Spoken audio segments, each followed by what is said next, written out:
Now then, when it comes to roast dinners, they are great and we love them, but sometimes they can be a little bit predictable. So today, Nisha is in the kitchen shaking things up a bit. What have you done? What is this glorious plate of food in front of me? This is like what the Velvet Underground would do to a general tune, isn't it? It's crazy.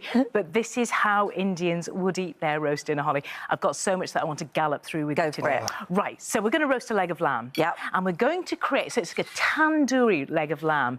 And do you know what I always hate whenever I do any sort of food TV is when you have this massive myriad array of spices and herbs and the viewers think, I could never do that.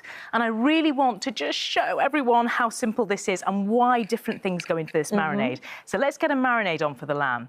Onion, ginger and garlic. Whenever you're in the Indian kitchen and you want to start a meat-based dish, always onion, ginger and garlic. And the reasons we have those ingredients are because when lamb is very fresh, i.e. it has been slaughtered that day, which is often the case in countries where there are no fridges, you want those perfumes to sort of mask that lanolin kind of smell that you're getting. I can barely speak on that mouth-watering at the moment. So onion, ginger and garlic for your meat starters. We want acid. The more acid we get in, the more tender the lamb is. So this is just, and the cheaper the yoghurt, the better. Throw a bit of yoghurt in. And that's going to give you that lactic acid. So all that's doing is paving the way for those spices to penetrate the meat. OK.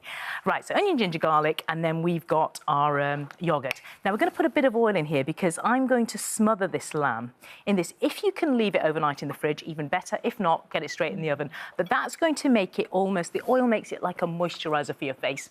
Helps it sort of bury its way in. Right, spices, don't be frightened. The meat spice, whenever you're cooking any kind of Indian meat, garam masala. We lob that in because... Oh, it's a lot. A lot. Yeah. Yes, because it's a marinade, so it's going to sit on the surface and slowly those aromatic oils will leach into the meat. Because it's tandoori, we go paprika powder. We don't want it hot. In India, they'd use chili powder, and that's why my childhood is scarred with memories of a burnt mouth. No need. Paprika powder is going to give you that beautiful flavour and that earthy note. Not smoked. Very good question. Sweet, not smoked. But, Phillip, because this is going to be in an oven and we want that tandoor flavour, that smoke, I'm going to go in with a bit of smoked as well.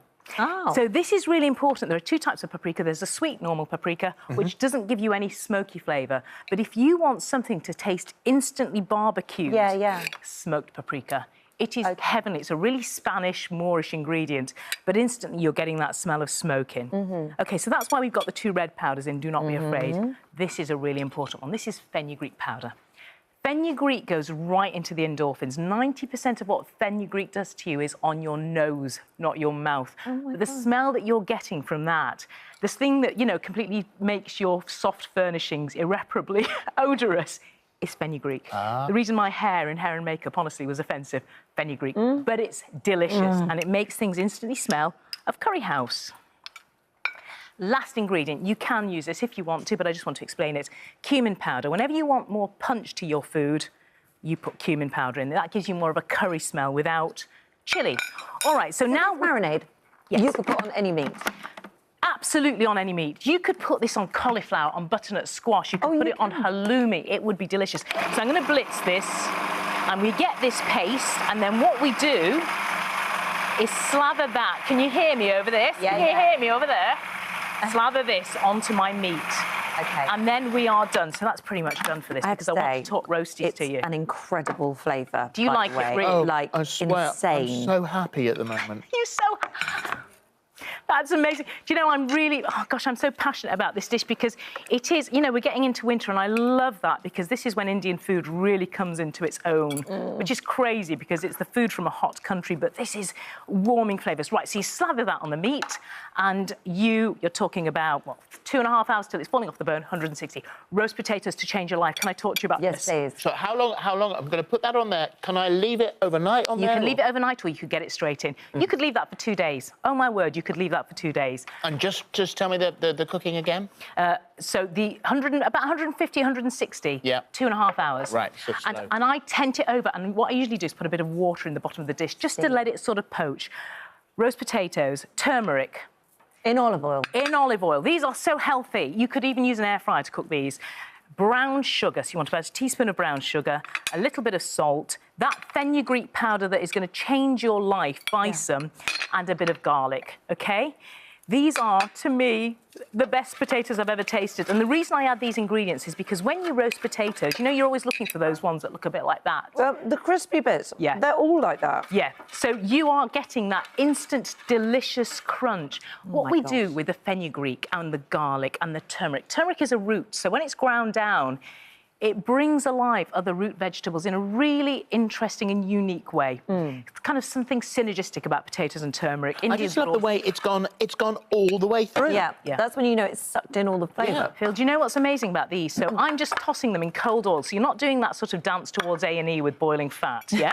You're just tossing them.